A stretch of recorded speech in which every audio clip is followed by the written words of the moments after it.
happening now. We'd like to welcome our viewers from across the United States and around the world. This is the EdTech Situation Room for March 29th, 2017.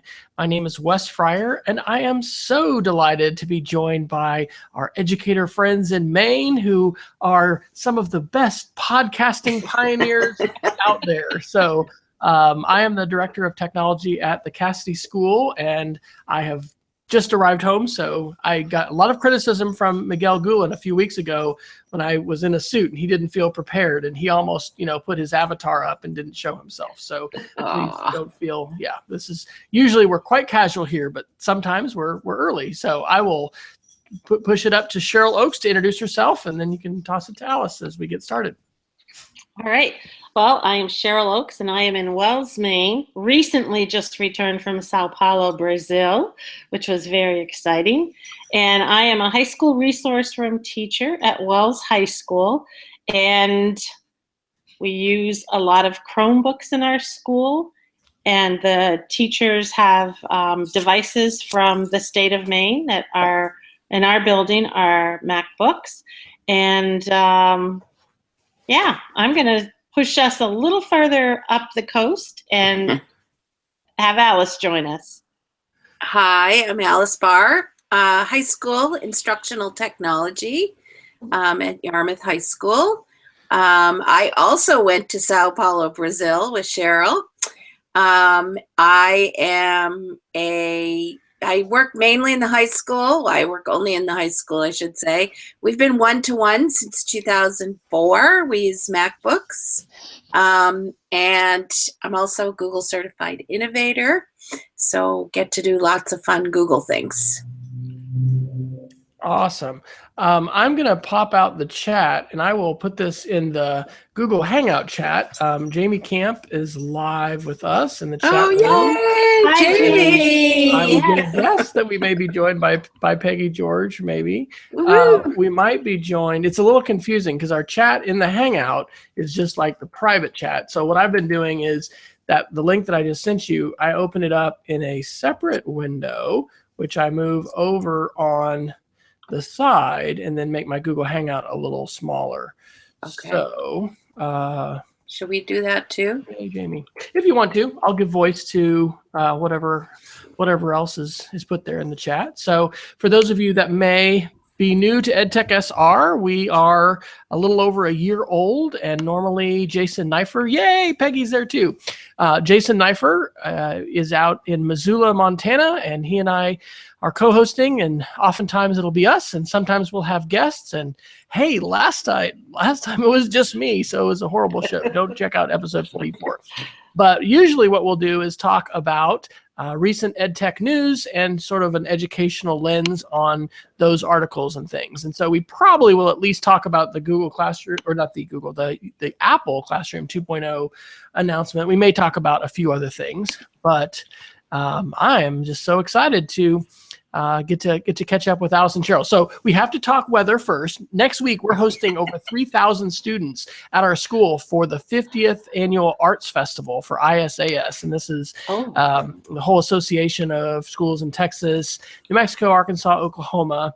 And the real big thing is we don't want tornadoes, right? Because springtime is here. We just had a big front come through last night. My wife was saying at dinner that we actually had some circulation and some clouds nearby. But we almost seemed like we went right to summer because we've even been in the 80s.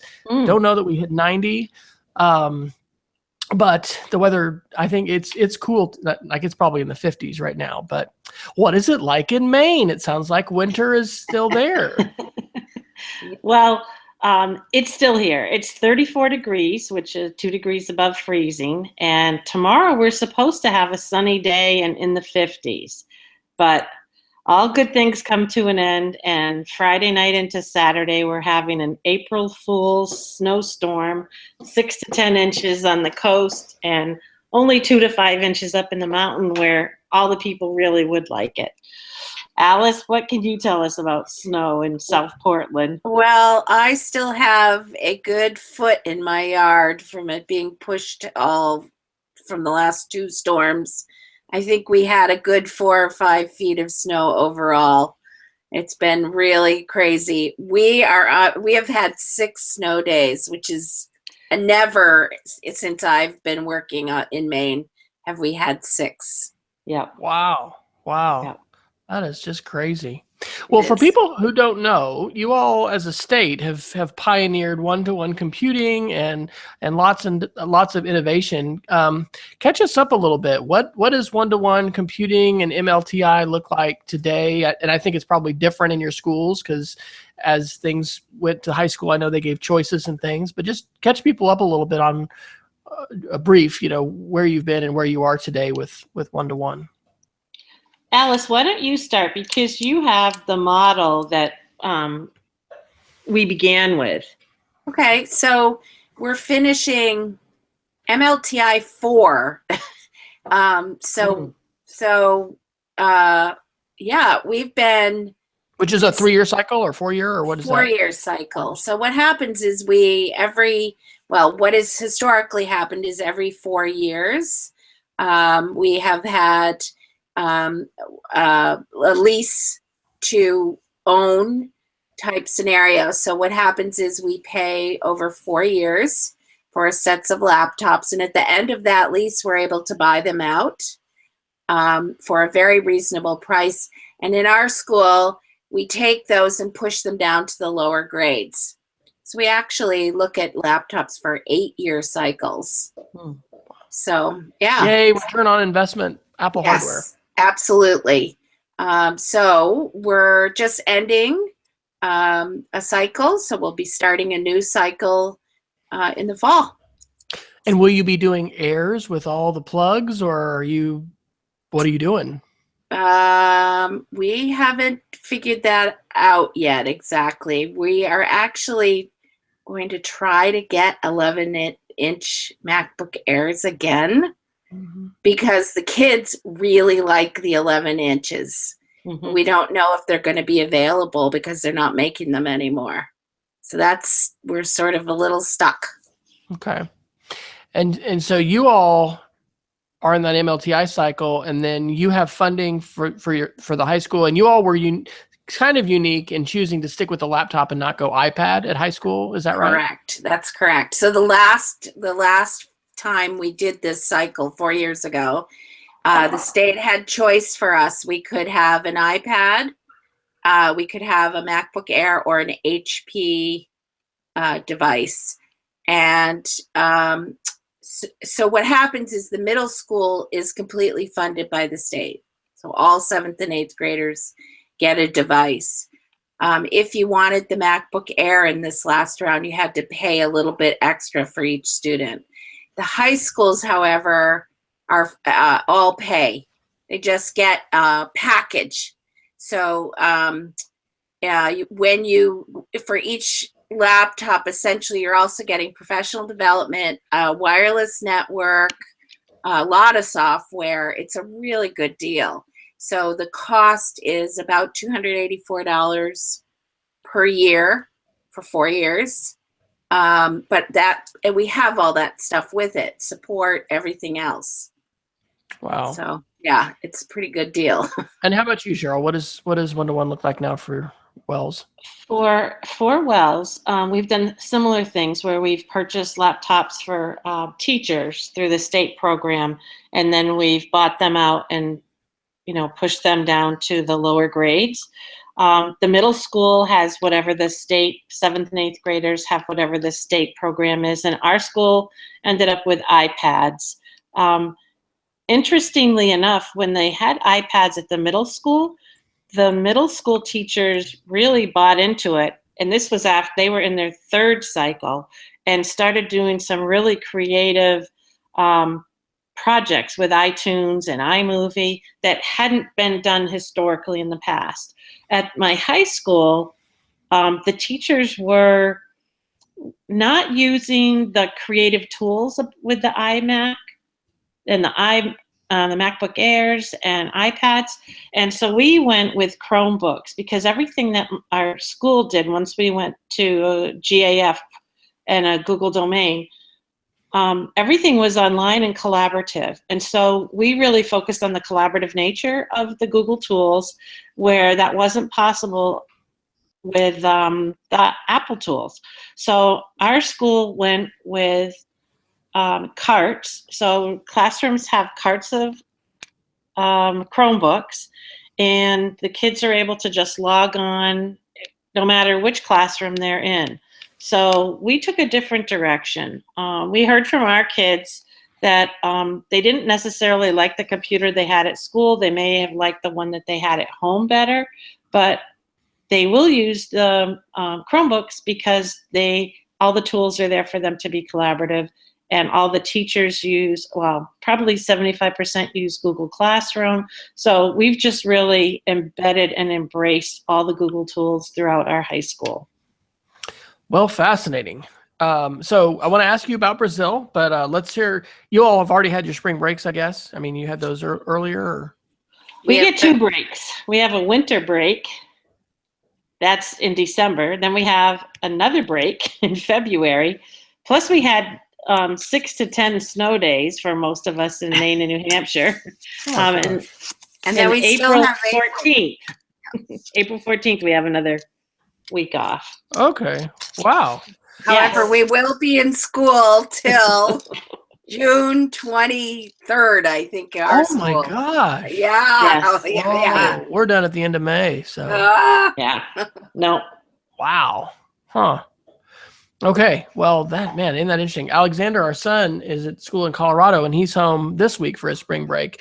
We were off 2 weeks ago for spring break. So, and we went to California, and we're in the Sequoia National Park, and there was 6 feet of snow on the ground where we were, and we went snowshoeing, and we'd never done that before. But we were right there between storms, so it got into the 50s, maybe the low, 60, but 50s for sure. Yeah, and then we've had to travel to experience winter because we had one blast of ice that was the weekend. The girls are part of a Venture Scout program. That's a co-ed scouting group, and it's called the Trappers Rendezvous. It's in January, and it's up in Kansas. And anyway, the one kind of cold blast we had was then. Well, we're actually not a weather show, in case somebody's thought that's all we were going to talk about. But I'm so excited to hear about Brazil. So can you all tell us how Carla, is it Arena? Is that how Carla Arena. Yeah. How did this come about, and what was this? Was it a Google Fest in Brazil, or more than just Google? Let's see. Well, first, the story is pretty good about how it came about. We've been friends with Carla Arena since 2009. I think we decided 8 even. 8, okay. And so, we've seen her in Boston when she was up visiting with her sister. So we have had a face-to-face, and we just do a lot of online virtual conversations similar to what we're doing tonight. And Peggy's just saying she loves Carla Arena. And amazing. Carla sent a message and said, we're having Amplifica, which is her conference that she and Samara put on. And she asked if Alice and I would consider coming to that in March. So Alice and I said, okay. And I said I would give up a weekend of skiing to go. Carla ended up getting sponsors to take care of our travel arrangements. And that kind of sealed the deal. So both of Alice and my school system were very generous and gave us an opportunity to present at a Google conference, which it basically was a Google conference, Portuguese strand and an English strand. And Alice and I got to do a presentation together, which, by the way, we rocked. And then we each did our presentations for the afternoon, and then spent 3 days hanging out with some fabulous Google Portuguese Brazilian educators. Alice, what can you add? Well, I think what's really interesting about this is actually Cheryl co-taught with Carla back in Webheads, and I see that Peggy probably was in that class. Yeah. Yeah. So what was so interesting about this is it's this whole, I mean, that's 9 years ago. Look at all the things that have happened, Yes. all the connections that are being made. And clearly she would, we talked to her once, I think, on seedlings at one point. Oh, yeah. So it was just really cool for that to kind of come full circle. And there were 400 teachers at this conference.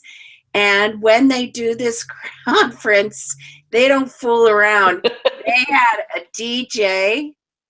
They had this wonderful lunch. During the lunchtime, we were at these great long tables, but they were like lined up so you could turn your back, you could turn around 180 degrees and talk to someone behind you. But I think the best part was between the second to last and the last session of the day was a coffee break. They had a DJ and line dancing to get the energy up for the last session. Oh my gosh. It was the best because they all came back into our sessions and they were just like ready to go. And it's 4:30 in the afternoon and they're just like, let's go. That's awesome. It was awesome. The whole thing was just fun and a lot of energy. I think people were from all over the place too. It was really amazing and they were so lovely to us. The other thing that was so cool was we each had a student who was responsible for working with us. So they were bilingual.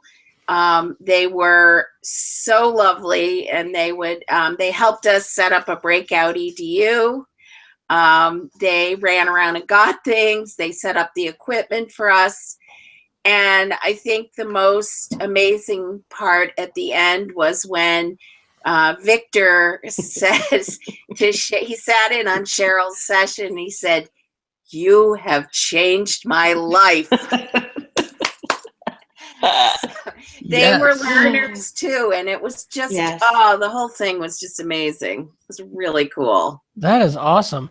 What kind of a sense did you have of where these teachers are and their schools are with collaboration, with one-to-one, with blended learning? Did it feel similar to what you all are experiencing at your schools, or how is it different? I think that the schools, most of the people came from private schools, I would say. Other people, there were special ed teachers, teachers of the deaf, very creative teachers who were using all the tools that they can muster in order to teach their students.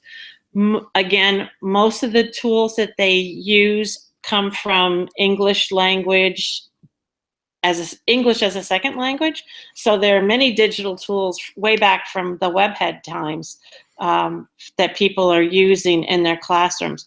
I didn't get the sense that their schools were Google domains. That has not happened yet. But individual teachers have Google accounts, and so they're really pushing that technology in their buildings. There were 31 to 35 desks in a classroom when we were there. So that's not what happens in Maine. So I know other parts of the US have large classes, but the teachers had microphones to teach their class. So they had great technology and great wireless internet at that school. Yeah, it was summer there too, right? It was the first day of fall. Oh, okay. And Zika virus, like any worries there? We saw signs in the airport about it, but people aren't, it wasn't the right season at that time, but people were not. A year ago, people were very nervous about it, but they aren't. Connectivity, good, comparable, a little slower. What was that like? Alice? I thought the internet was pretty good.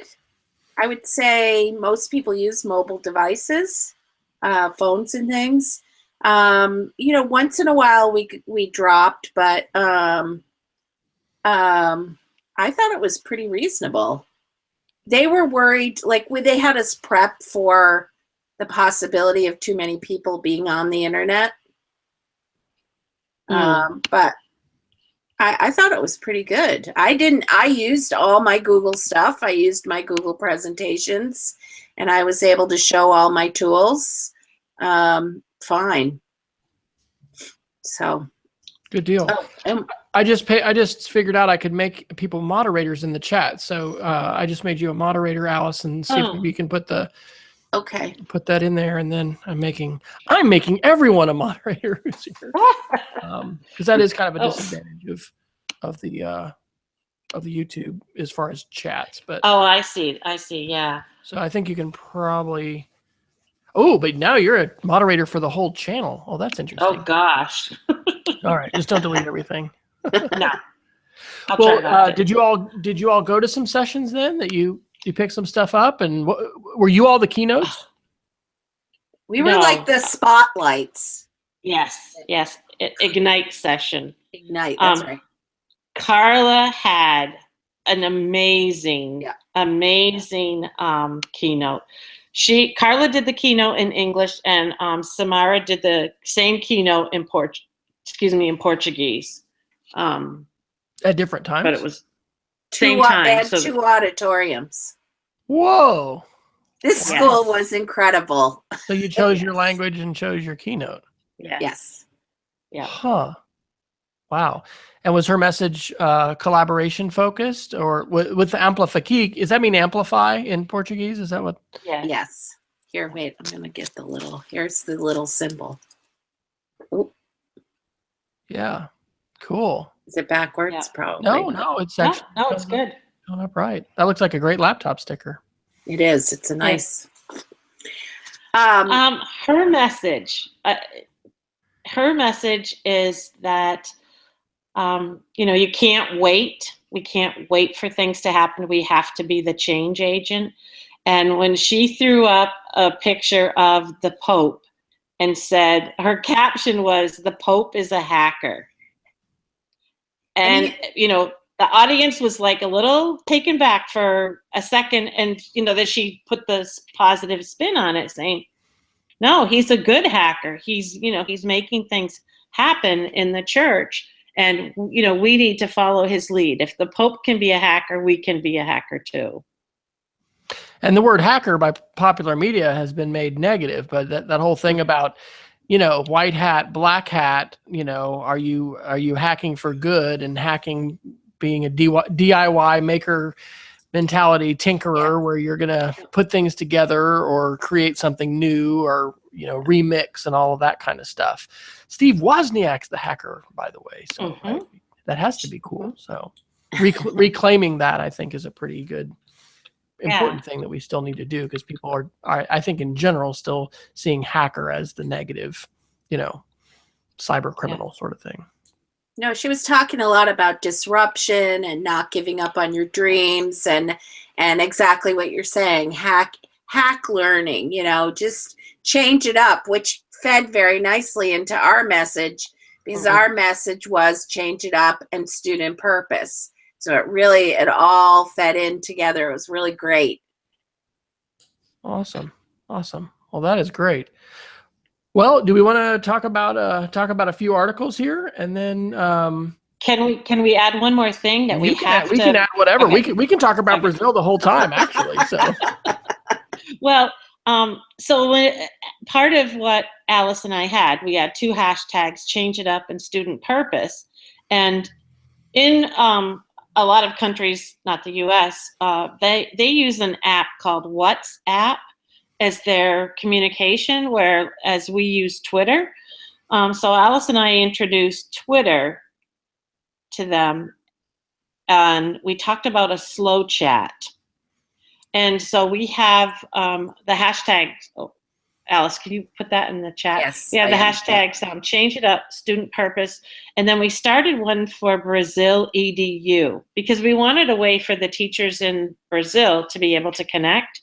And, WhatsApp is more the app that they use to plan, communicate, and we thought that Twitter, might be the app that they use to collaborate. Well, it's more inside sharing versus outside, right? Isn't it a specified group? So it's not where you're like publicly sharing with WhatsApp. You're a defined close group. You can share with up to 256 people in WhatsApp. Yeah. So, Alice and I started that, and as part of paying it forward, we are going to offer up a slow chat question every 2 weeks for Brazil EDU. And of course, when we posted it, the folks in the US immediately started talking about what their ideas or activities were for global education and how to promote that. But we're hoping that over the next month, we'll get some Brazilian educators to make connections. Now, I know Participate Learning is a website that Peggy is a big advocate for in terms of slow chats. Do you use that for the slow chat, or how do you approach the slow chat? Is there a tool or just regular Twitter? We're just using regular Twitter. Okay. And we've explained, we haven't got a placeholder for it yet. We don't know if we're just going to have it be off Amplifica Facebook page. Mm-hmm. We want it to be self-sustaining, so we don't really want to make it and then have to own it, so to speak. Right. Excellent. And Peggy's saying Participate is the very best way to do a slow chat. So good. It's a tool that we use with K-12 online, and then I've seen other groups, and it's kind of neat as far as slow chat, and then also archiving what's going on with Twitter chat. Okay, so we can try that. That sounds good. Yeah, a new tool, definitely. Thank you. Yes. So we just wanted to give a big shout out to that, and a big shout out to Carla Arena and all the great stuff that she's doing in Brazil with Amplifica and Google. And we met some great British guys that have some new online tools for all the English language learners. Yeah, ELT Jam, right? Yeah, ELT. I bet there were some teachers there. I was a year ago in March, had a chance to do a couple-day STEM workshop down in Sao Paulo. And so, there were some teachers from Brasilia that were there, but I am sure some of those same folks were there. So please drop any of those other links into the show notes document as well, and I'll add those to the podcast.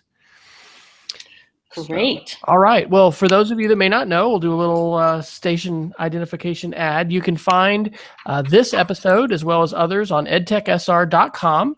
We have 32 kilobit audio only versions, which is probably how most folks will watch this. We have 28 subscribers on our YouTube channel though, so it's growing fast. But these videos are archived on YouTube. We also have them archived on EdTech SR. And usually we've got more links than we have time to talk about, but you can also go to edtechsr.com/links, and that's where the Google Doc is, where we drop in different links and have that as just kind of a running set of show notes. So anything else? Yes, I just have to say that you are brilliant because first of all, thank you for coming on at 8:00 tonight, because Alice and I will turn into pumpkins at 9:00. We might want to see that sometime, but not this week. So we really appreciate you coming on an hour earlier, and very clever to have the articles already in the show notes for us, and then say that, I need a couple minutes, and so I read 3 articles, Wes. That was so clever of you. Cool. Yeah. Well, really, from K-12 online, we've for years used the Google Doc as a running, committee meeting notes. I mean, I take that into my face-to-face life now. We have a digital citizenship team that we have been working. In fact, I think I've met maybe 23 times this year with my co-chair. Wow. And then we've met a few times with the whole group, but. Yeah. It just works well to use it as a running document. Say, hey, if you miss something, we're going to put it in here, and then also on the turnaround.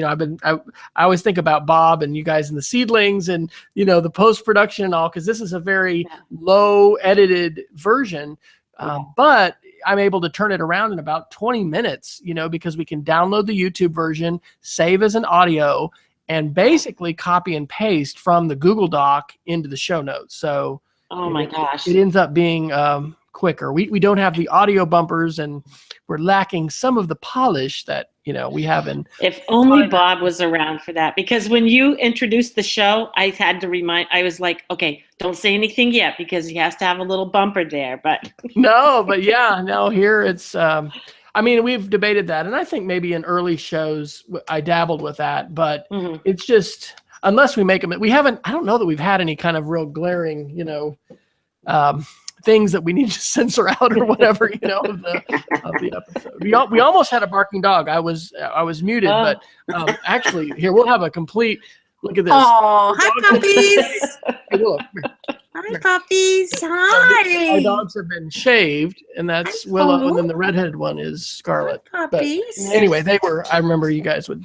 Alice always had to have her dog bark sometime during the show, right? Yes. So, in fact, I think Seraphine will bark when my husband comes in from his card game.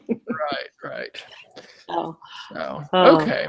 But the article I liked a lot. The tech bigwigs know how addictive their products are. Why don't the rest of us? Yeah. Why don't you tell us about that? So that a lot of times usually on the show, we'll kind of go back and forth, and we just kind of get through the articles that we can. So what did you think of that one, Alice? Cheryl, that one was, let's see, what was the source on that? It's in Wired. It's in Wired magazine. March 24th. And Adam Alter is the author. I'll stick the link in the chat. I don't know if it's, even though you're now officially a moderator, I don't know that gives you, I don't know what authority that gives you, because I don't think it let Alice still paste the link. Oh, I don't know. I think I did it. If maybe people will see it. But anyways, yeah, it's there.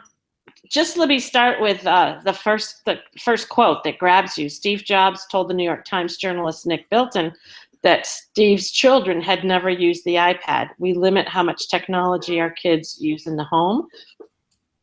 And then it goes on to, like, many really top-notch tech people, and how they have similar rules, like no technology for kids during the week, only on the weekends, no screen time in their bedroom. And after you kind of have the shock of that and think, what are they talking about? It's really about addictive behaviors and looking at social media. Behavioral addiction consists of 6 ingredients: compelling goals that are just beyond reach, irresistible and unpredictable positive feedback, a sense of incremental progress and improvement, tasks that become slowly more difficult over time, unresolved tensions that demand resolution, and strong social connections. And so the main theme here is behavioral addictions have one of those ingredients. Instagram, addictive, because you want to see how many likes you get. Gamers play games for days because they just want to complete the mission. And so they talked about the addictions that we recognize: alcoholism, drugs, and then they also compare it to these behavioral addictions and how that's changing our society and how people use technology. And at one point they say, obviously we want to keep a balance, but the key is understanding why behavioral addictions are like taking over. And I think people respond differently to different stimuli, right? I mean, I've heard there are some people with gambling that just becomes a compulsive thing that they can't stop. Alcoholism can be that way. I don't think anybody tries crack and just does that a little bit. I think there's some things that are, on a different scale than that, but, we are probably wired differently. And so the powerful nature of media, and as he talks about in this article, and we've talked about this before on the show, this is what Silicon Valley folks are paid, umpteen thousand whatever plus dollars. Their whole focus is our attention and our eyeballs and trying to get us to spend a lot of time, looking at these things.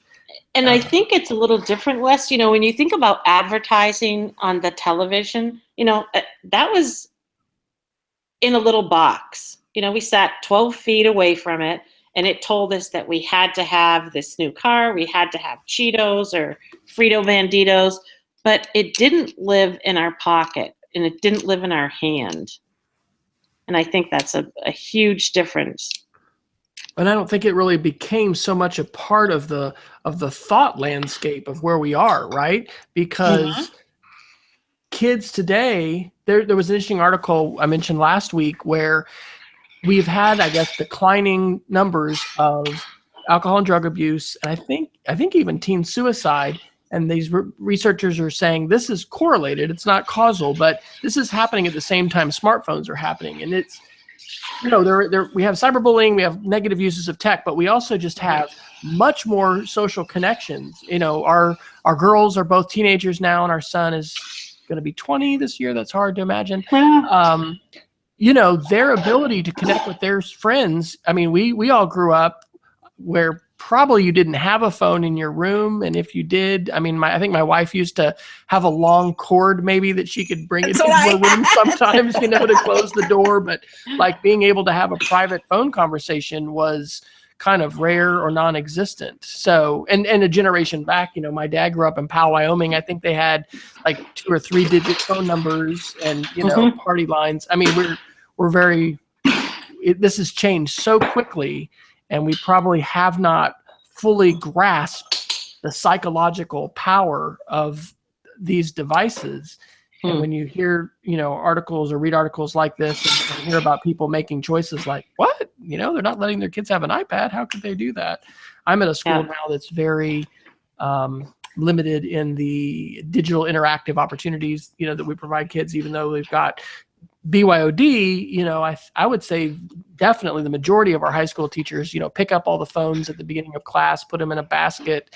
And maybe that's true everywhere. I don't know. At middle school, kids, if they have their phones, they're just supposed to be in their backpack. And we've got 6 Chromebook carts, but it's not a one-to-one. It's there whenever open it. And so it's interesting to see how we're navigating that and the ethic that we have as a school, and then possibly that you want to have as a family. But there's a lot of stuff in the culture as far as students and even ourselves, right? I remember who's our friend in Palm Beach, Florida? Lee? Yes, Lee Colbert. She posted, this is a year or so ago, a little poll. How many of you within 5 minutes of waking up, are looking at your Twitter feed or, get your phone out? So it's changing. What do you think, Alice? Is there something to this addiction? Something that stood out for me was I think a lot about parents and how parents can how their role in some of this is in maybe helping kids use technology appropriately. And something that we've seen sometimes is that taking the device away or limiting the hours is difficult, and that every family has to set up some system for use. But often it's the device gets in the middle between a parent and a child, or a teacher and a child also. And somehow the device has this magnetic pull to it. And so, helping, I think something we've done is try to help parents see that it's okay to take it away. It's okay that 8 o'clock, everything's on the table in the charging position, you're not using it. It's okay to turn the internet off at night if you have to. Those kinds of things. That's right. Well, I'm thinking about Michael Wesch, the cultural anthropologist from K-State, who's done videos and talking about mediation and how we lead mediated lives. These tools mediate interactions between us. And just like the furniture of the classroom or the living room or the meeting room, will mediate and affect the kinds of interactions that we have in that space. Our interactions are mediated in this, and so I think there's a lot of important thinking to do around that, as well as, give the part you're talking about, Alice, with parents is so key. Helping parents see what's normal, but also have permission to be able to make those kind of decisions that they, particularly, and I'm not going to just try to throw her under the bus, but our youngest daughter, on spring break, we talked about maybe having a completely disconnected experience, and they had satellite internet. We could get like 5 megabits down over the satellite, which I thought was pretty impressive for a satellite. But we had some times where we were having, we were eating, like, let's put that down. Oh no, I'm having this, so friend who so-and-so's having a crisis or whatever. And like, that's what we're talking about. We don't want that to be interfering, with this or playing cards or doing something else. I mean, we're definitely guilty of lots of screen time as adults, but it's something that it's going to be enduring, right? This isn't going away. Right. And we need to think, learn more about the effects it's having, be intentional. And I think also just talking about strategies, and because kids are different, right? Some are going to probably take things to a further extreme than others, and some might not have a problem, but across society, we know these tools, they're very powerful. They're being engineered that way, right? They're being designed in that way.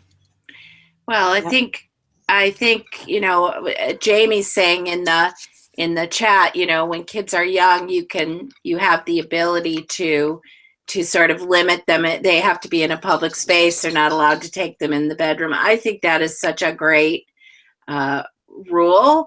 But what I think we've seen is, as kids get older, they truly do need to be in their room and quiet and working. And so how do you help parents make that transition of, right, what's work, and yet, kids get distracted too. So well, 2 things. One, a shout out to another article, and then a case where I've been having tension in my own life with this. My dogs are excited. So if we hear dog fighting, they're really not fighting. They just get excited around each other in the evening when they're not locked in the kitchen. I've got, it's link 6 right now on the show notes. It's called "The Man Who Invented Facebook Ad Tracking Is Not Sorry." It's the March 22nd, 2017 episode of the Note to Self podcast. And this is an interview with a early Facebook employee. His name is Antonio Garcia Matez. And his book is called "Chaos Monkeys: Obscene Fortune and Random Failure in Silicon Valley." And it is absolutely fascinating, because what he talks about, among other things, is how at Facebook, they really weren't thinking about the propriety or the morality, the ethics of what they're doing. They're thinking about, can we do this? Can we legally get this through? Can we get this through Congress? Or will Congress block this? Or, and the rush to, build these things and maybe break things, but it's, wow. I don't know. I certainly didn't glimpse the power that Mark Zuckerberg would have over this election, years ago. I don't know who did. The power of the algorithm. And we have these things called network effects now, where the big get bigger, right? So Amazon is just going to keep getting bigger, and so will Facebook, and so will Google, and so will Apple. So that is a fascinating listen. He has had many second thoughts, and he left Facebook as a result of those things. But, we need to be talking about the ethics of technology use in school. And we're developing a high school computer science curriculum, and have been able to visit several times with our teacher who's doing those coding classes. And I hope that we'll have an intersession or some kind of, short session. Some independent schools are doing that. They kind of give you freedom to say, hey, go co-collaborate with somebody and do a class on something you're passionate about. Vinny Vrotny did that up in Chicago with tinkering, and doing making stuff. And that, just led to good things. And I've wanted to do something like that with STEM ethics. But the other thought I had is, I've had tension recently in meetings where people want me to put my screen away. Sometimes it's actually been in Sunday school at church, but other times it's just been at meetings. We had a breakthrough at our last faculty meeting, and I'm very proud. Our headmaster, said, if you're not going to use your device for note-taking. Please put it away. But, you know, we have the situation with adults where just kind of like the kids put their phones away, where people want to say, no, you give me your eyes. You know, you can't look at that. And it doesn't matter to people in some context, whether you are note-taking, sketch noting, or whatever. And boy, that really can chafe me, because I'm like, look, buddy, you know, my mind can be all kinds of places when I'm looking at you. Just because I'm looking at you doesn't mean my mind. But there's a visibility to the screen and the distraction. One of our local universities, their tech director had been asked to actually install mirrors in the back of the classroom so the teacher could know if kids were Facebooking. And they didn't do that, right? But it just shows this tension that we have. And it's really, I don't know, it manifests itself in different ways. And sometimes we're on the receiving side of that. So what does that feel like if you're a kid, right? Living as in the digital world, and then you're walking into the classroom where they're saying, you know, put away your screen. Nothing good can come out of that screen, so just put it down. What are you all doing with digital citizenship, by the way? Do you all have, is that I would just guess that's kind of ongoing conversations that you're having with parents. Are you all doing some initiatives around digital citizenship and vocabulary, you know, as it goes across grade levels and things like that? Go ahead, Alice. No. Well, we have a unit that we do, a long-term thing. We call it digital discussions. And basically, we have these mini modules around privacy, multitasking, digital footprint. We're going to add fake news. We have some things to update this year. All of our 9th graders do it. And so what we do is the first unit, everybody does digital footprint. What does it mean? What's the purpose of your digital footprint? What does it mean for you to be online? How are you portraying yourself online? In a positive way. We're trying to get them to do a positive digital footprint. And then the other sessions they choose, and they end up doing 4 sessions. They're all they usually have a video or a discussion with them. They're in small groups. And then at the end, we do a big project, which I'm pushing next year, that they're going to actually make some kind of profile or web page or something where they're going to show us who they are, kind of thing. So, we're trying to keep the positive spin on it. Yeah, because you can obviously just go dark, and you need to talk about dark, but we shouldn't talk about all dark, because then we scare everybody off the internet, or else we just inhibit the conversations. And I can get that link for you too. You're welcome to borrow, steal. Good. We don't have anything like that right now. So it's just hit or miss in social studies and English classes. We've created a 5-year strategic plan for digital citizenship. And, I've actually been iterating around a graphic that just kind of shows the intersections of these different things, because it's a big tent. There's, you know, safety and there's privacy, there's health and wellness, there's parenting, there's information literacy, there's copyright. And then there's student voice, you know, and advocacy and empowerment. So I want to do a quick shout out to a few articles, and I think we'll do our Geeks of the Week and probably need to go. It is the top of the hour. We started a few minutes late, but there are some amazing, amazing articles. This one's not online yet, and maybe it won't be, but in the April 2017 edition of National Geographic, I read this on the iPad, there's an article called Beyond Human, and it's about cyborg Neil Harbison. And you can read the Wikipedia article that I linked in the show notes. Neil is the first person globally to be recognized by a government as a cyborg, because he was born not able to see colors. And so he had an implant and has this antenna. In fact, when he had his passport picture, the British government said, no, you can't have that. And he said, wait, this is me, you know, this is part of my body. And he got that approved. But it's just fascinating, because some of the reading I've been doing about genomics which is one of we did a shout out for this this book called The Industries of the Future. You know, genomics along with AI and cyber and coding and things like that. Good fields for us to encourage students to go into as far as the future of those. But I told my son tonight, I mean, I don't know if it's within 100 years, certainly within 300. I mean, we are going to be a different species because we are going to be, affecting and changing our genetics and then, merging with computers. It's definitely the, Star Trek becoming real.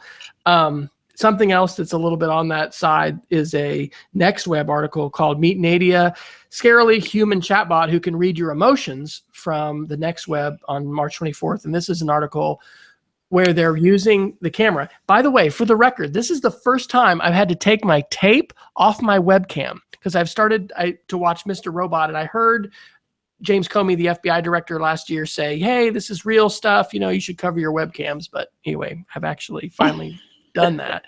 But if your webcam is on and you're using this chatbot, it can read your facial expressions. And interestingly, I think it's in Utah. I forget what the state is, but some folks who are disabled had such frustrations working through the bureaucracy that they've originally, maybe it's in Australia. They've created. I think New Zealand. Was it New Zealand? Okay. Zealand. Yeah. It's going to help them have a friendlier face, I guess, to the bureaucracy to help them work through their frustration as they try to get what they are interested in. And then the last shout out goes to, just this announcement that Apple has Classroom for iPad version 2.0, and you don't have to do everything from your MDM or your mobile manager. And I'm excited about this. I'm not sure if they've changed how recent or new your iPad has to be to run Classroom. But anyway, certainly that's an exciting announcement, along with less expensive iPads, right? $329 for a 32 gig iPad is exciting news for us. And so those were some recent announcements. I really like the article about the chat for that that reads your emotions. And I thought it was so clever that they started with people that it was folks applying for disability insurance. And I thought, what a great group to start out with, because that robot or that video that you're watching, you could replay over and over again. And that chat robot learns from every interaction. So, people with disabilities were probably using those videos more than once to get the information. So, yep. Good for them. All right. Well, why don't we do Geeks of the Week? Alice, do you want to kick us off? Sure, I'd be happy to. Sorry. So my Geek of the Week is, I'm very interested in virtual reality, and I've been doing some things with Google Cardboard. And we actually bought a subscription to ThingLink. So remember ThingLink from years ago, where you have a picture and you put the dots on and you could click on the dots and it could have a video well, now they have ThingLink VR. And so you can bring your 360 video into ThingLink, put the dots on, and to have different clickable interactive things that can happen in that 360-degree picture or video. And then you put the hotspots inside the video? Yes. So one of my teachers actually replicated a field trip that they go on using ThingLink VR. She went out to Portland Headlight. She took 360 videos. And then the kids have to go to different stations. So she replicated that. So the kids clicked on the button, different information came up, click on another button, they went to the next station. Right? Really cool. Okay, can you put a link to that one that she did in there too? Sure. That would be awesome. Because I've got a French teacher that's been doing an ePals thing, and they've worked on ways they can show kind of where we live and whatever. Wouldn't that just take it to the next level? Yeah. It would. Yeah. So then this teacher, Dan Gallagher, made a breakout EDU in a ThingLink VR. Oh my So tell people what that means. So breakout EDU, if you are not familiar, if you've ever heard of a breakout room where people get locked in a room and you have to solve the clues to get out, then there's breakout EDU where you can have a box with locks on it. You have to solve the clues to break open the box. This is a digital version where you have to solve clues, enter them in a Google form, and when the data is validated, you get your prize. Oh my gosh. Wow. Oh my It's God. really cool. Yeah. Whoa. Yeah. So like how many, so like this is parallel universe, right? You're living a few stages of development ahead of the rest of us there, Alice, at least in that Oh, I don't know. classroom. I don't know, but Wow. it's really an interesting when you think about all the VR stuff that's coming out, and then the breakout games are so engaging for kids. It's just fascinating. The to me. holodeck is coming, right? The holodeck Right. is here. Yeah. It's just still a Yeah. little blocky in Minecraft, but it's here. All right, Cheryl, how about you? Okay. Top So, that. well, I don't know that I can top it, but I'll throw my stuff. Well, maybe I can't.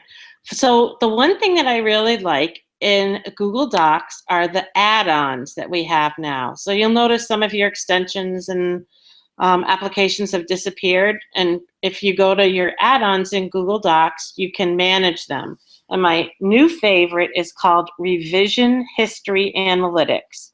And so, Wes, I opened it up on your page, your discussion, your EdTech SR, Okay. and it shows me that you have made 63% of the total interactions on that page, and that 25%, it looks like it's Jason.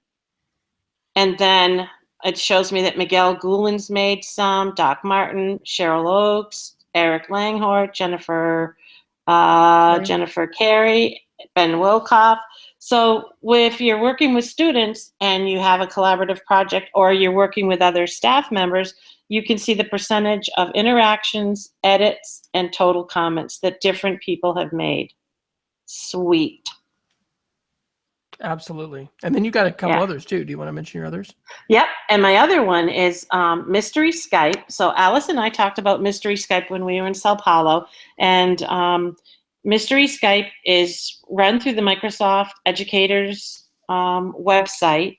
And you register as a classroom teacher, and then you pick a partner in your time zone or not in your time zone or in the States or internationally. And your classes get together at a prearranged time, and then with clues, and it sounds like this is scripted. The clues can be scripted. So it's pretty much, it's a cookie cutter. You get involved in Mystery Skype, and then you can just cookie cut your way through the whole process. But the one group shares a clue with another group, and the other classroom looks up the information and comes back and says, are you in California? No. Are you east of the Mississippi, west of the Mississippi? So bringing that to Sao Paulo and talking about that, last night I got an email from Roberto, and he wanted to make a connection with some teachers at the elementary school. So we have 2 or 3 classrooms that are going to make a connection next week. Awesome. That is cool. Yeah. That is cool. It's fabulous. All right. And my geek of the week is bringing together 2 of my loves, maps and geography, with Twitter. And it's an app for the 4th generation Apple TV called Avian, Avian. And it's so cool. You can put in 1 or more hashtags or user IDs, but hashtags seem to work the best. And then it does a Google Earth type zoom in to where on the planet the IP address that they shared or whatever for that tweet was. And so you can have multiple things, and it's basically live. It seems like it goes back a few hours, but it's really neat if a Twitter chat is happening, like EdTech After Dark was happening, I think Monday, and I wrote a little post that I linked to. I did my first, by the way, screenshots and screen recordings from the Apple TV. So you can take a USB-C cable, which plugs in the back of the Apple TV, and then USB into your Mac, and then open up QuickTime Player and say new movie. And just like you do that trick with a phone or an iPad where you get to show your device locally instead of using AirPlay or AirServer or Reflector, it does that with the Apple TV, and then you can record. So I actually recorded a video of like 3 minutes or something like that showing what it does. But, you know, at conferences and things like that, we'll see Twitter walls or, you know, things with the tweets showing. But I put like, I think DigCit for digital citizenship. I put EdTech. The GAFE Summit is a pretty good one as far as people around the world doing the Google Apps for Education summits. And so when you do that, it's nice to use the remote app on your phone so that you can type in those hashtags and not have to do it with the remote control. I would just caution people, of course, if you do this in the classroom, don't use a very public trending hashtags. You have no control over what's going to be seen, and there could easily be something obscene if you're going to do something that's like mainstream. But I did not see anything inappropriate, and it's just so neat. And it'll show the picture if somebody shared a picture. The one thing it doesn't let you do is you have to, when you first go to the app, it gives you a shortened URL. You go to a browser on a device that you're logged into Twitter, and you authorize it to use your Twitter account. So it's actually going through your Twitter account.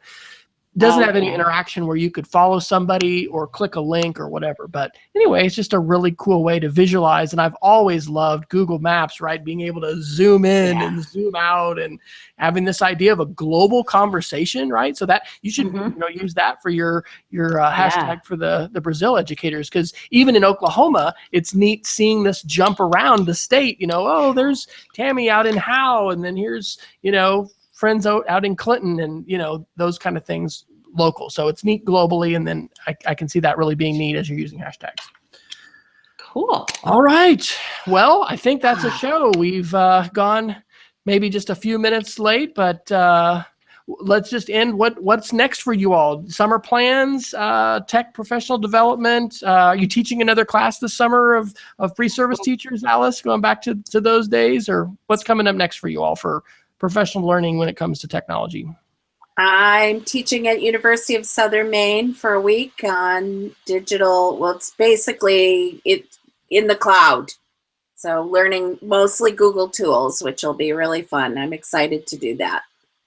Awesome. And how about you, Cheryl? I haven't committed yet, but I usually do a couple of local Google certified innovator sessions. So.